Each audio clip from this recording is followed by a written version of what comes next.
Hey everybody, Mr. Klein back again. Look at me, I'm looking at a picture of myself. It's Mr. Klein Inception. Yeah, all right. Today you get to do the ladder problem. You know, when I was a boy, I did the ladder problem. And when my father was a boy, he did the ladder problem. And his father's father before him, and his father's father's father, if he had had more than a seventh grade education, probably would have done the ladder problem. So today you join a great lineage, a history of the ladder problem. Here it goes. Gale is trying to escape from the party from an upstairs window since he just got paid and doesn't want to blow up any more balloons or pools. Unfortunately, the 20-foot extension ladder he leaned against the wall when he arrived is now slipping down the side of the house. He notices the bottom is sliding away from the house at a constant rate of 2 feet per second. Again, he is a very perceptive clown. How quickly is the top of the ladder sliding down the wall at the exact moment the base of the ladder is 12 feet away from the house? Let's draw a picture. Actually, before we do that, I'm going to do this. How quickly is the top of the ladder sliding down the wall? So here's a house. Here's the ground. Imagine that there's a window up here, and that sticking out of that window, once again, is a very sad clown. And he has this ladder that he set up in front of the window before the party started. And there's two things that are changing about this ladder. One is that it's sliding down the wall. So this side of a right triangle, see that right triangle? Boom, boom, boom. This side of that right triangle is changing. I'm going to call it Y. And this side of the triangle is also changing. As this slides down, this slides out. So I'm going to call this side X. And then right here, the ladder is not changing. The ladder is constant. So I'm going to go ahead and call this 20. Up here, they told us that it's a 20-foot extension ladder. And it's not growing, so I can actually label that. So there's your first kind of big piece of what we're doing today, is that in these problems, when you're drawing your picture, and they're all going to involve drawing a picture of a triangle, if something is not changing, if it's fixed, you can label it with its number. If it's changing like X and Y are, then you want to give it a variable. All right, now let's go back here and see what's going on. It says he notices that the bottom is sliding away from the house at a constant rate of 2 feet per second. So here's the bottom. It's like saying that dx dt is 2. This side length is growing at a rate of 2. How quickly is the top of the ladder sliding down the wall? So here's the top of the ladder. It's moving in this direction. And as it moves in this direction, the other leg of the right triangle gets smaller. So what the problem is asking us for is this. What is the rate at which side length y changes? And I'd like to note that since this side length seems to be getting smaller, this will be a negative quantity.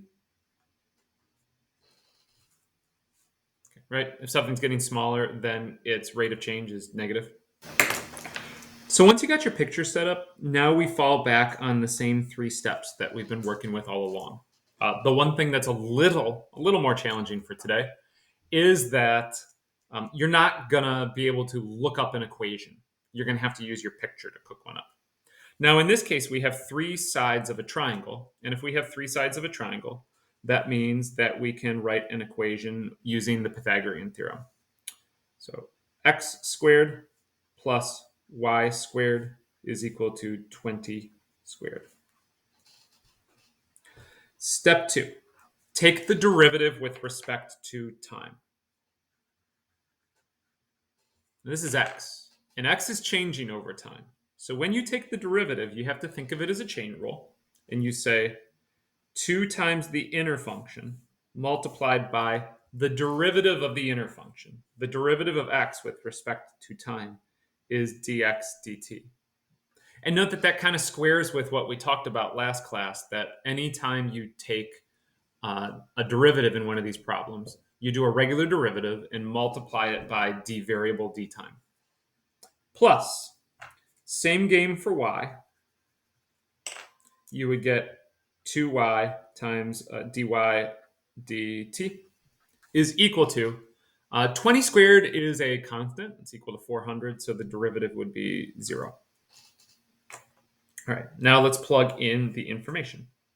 We are trying to find dy dt.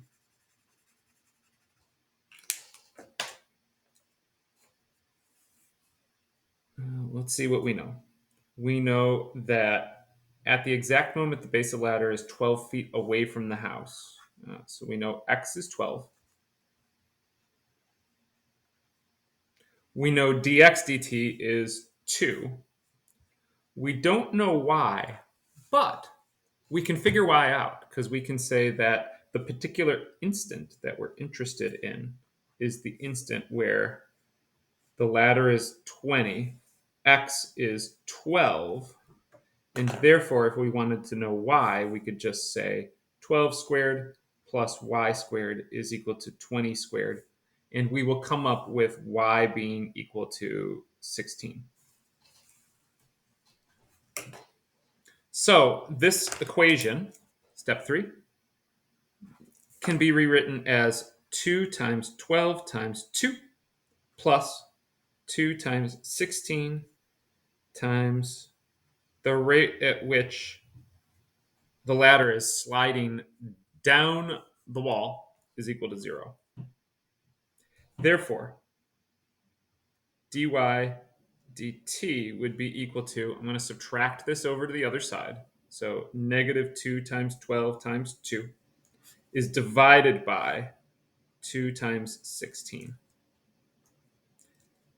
Going to cancel those 2's. There's our negatives. We get 24 over 16, which is going to simplify to negative 1.5 feet per second. So what do you think? What do you think, ladies and gentlemen? If the ladder is sliding down that quickly, should Gale jump for it? Well, I have some very reassuring news for you, which is that Gale chooses to stay at the party, leading us to the next problem. Gale lets all the balloons he blew up loose outside. They get caught in some electrical wires. Billy's dad forces Gale to climb the telephone pole to get them back. Dad is standing still, 20 feet back from the base of the pole because he doesn't want a clown to fall on him. He notices that as Gale climbs, the angle of elevation from him to Gale is changing at a rate of 0.046 radians per minute, when the angle of elevation is 0.75 radians. At what rate is Gale climbing? Let's draw a picture.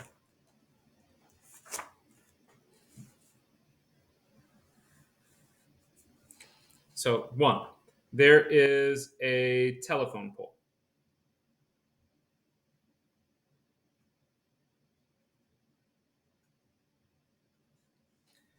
And 2, there is an unhappy clown who is climbing that telephone pole.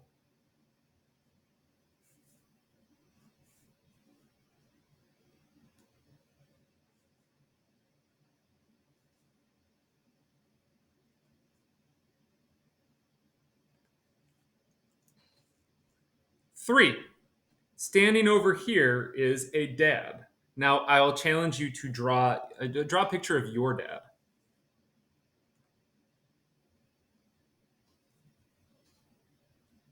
Doing my best to draw Pete Klein here. Here's his glasses. Boom, boom. Got a little bit of hair on the side of his head. That probably shouldn't surprise any of you. Big old smile on his face. Draw him in a tie because all dads wear ties. Tie is the international symbol of the dad. And yeah, here he is. Okay. Now, the problem talked about an angle, and it's specifically the angle between Gale and the dad, or the angle at which dad looks up at Gale. And so I'm going to draw in a hypotenuse right here, giving us a right triangle. This says, at what rate is Gale climbing? So Gale is climbing up in this direction. So what we're going to need to do is give this distance right here a name. I'm going to call it h, but you could call it anything you wanted. And then the question is asking us, what is dh dt equal to? We're going to go back and label some things now. It says dad is standing still 20 feet back from the base of the pole. And that's not changing because he's standing still. So I'm going to go ahead and label this distance right here as 20 feet. And I'd like to emphasize to you one more time that this is a really important part of the thinking that you're going to do in these problems. That one of these quantities got its actual number on the picture and the other didn't. And that's because this one is constant and this one is changing as Gale climbs. It gets bigger. He notices that as Gale climbs, the angle of elevation from him to Gale changes at a rate of 0.46 radians per minute. So there's an angle right here, and I'm going to call it theta, but you could call it whatever you want, and you could call it x. And I'm going to label it theta because as Gale climbs, this angle is getting bigger. It's also changing.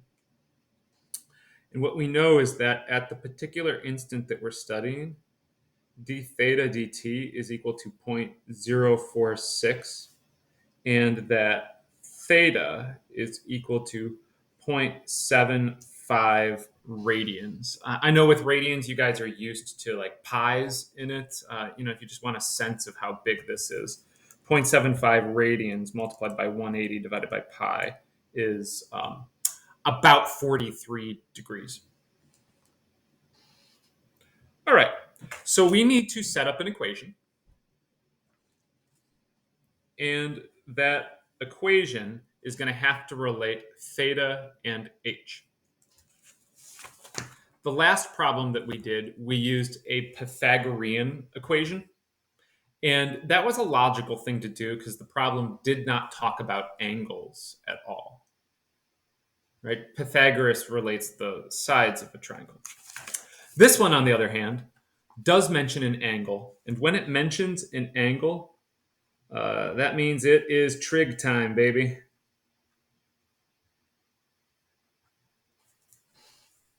So we need a trig equation where this is our angle, this is our opposite, and this is our adjacent.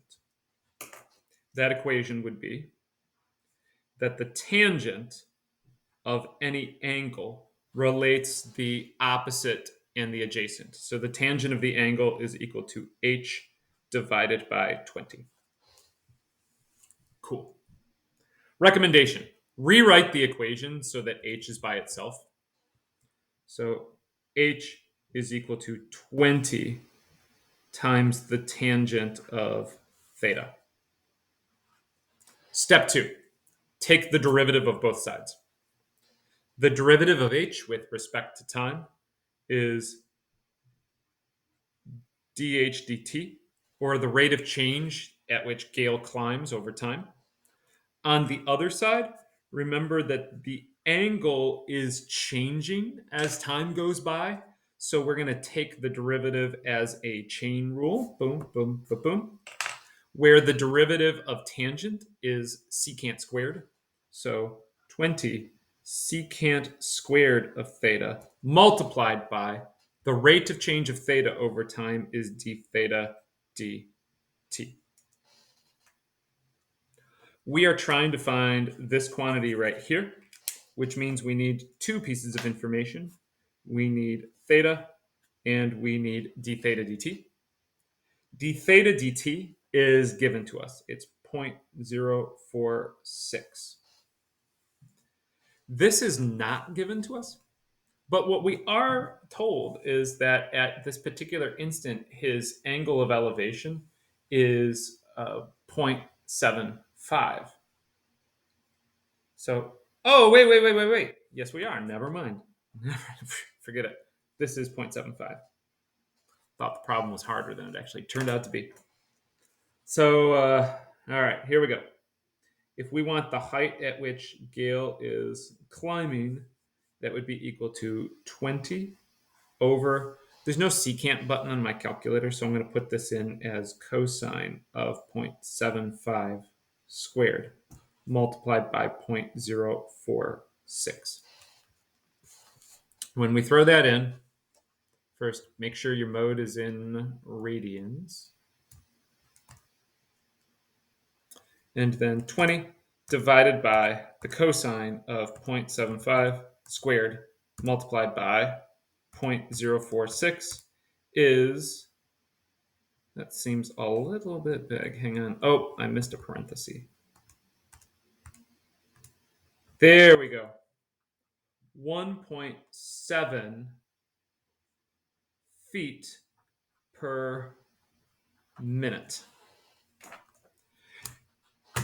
I bet you're thinking to yourself, Mr. Klein, why is Gale climbing so slowly? Is it because he's out of shape? Well, Gale is out of shape, but it's not because he's out of shape. He's climbing so slowly because Gale is on an electrical pole and he is worried about electricity, which we will look at next time.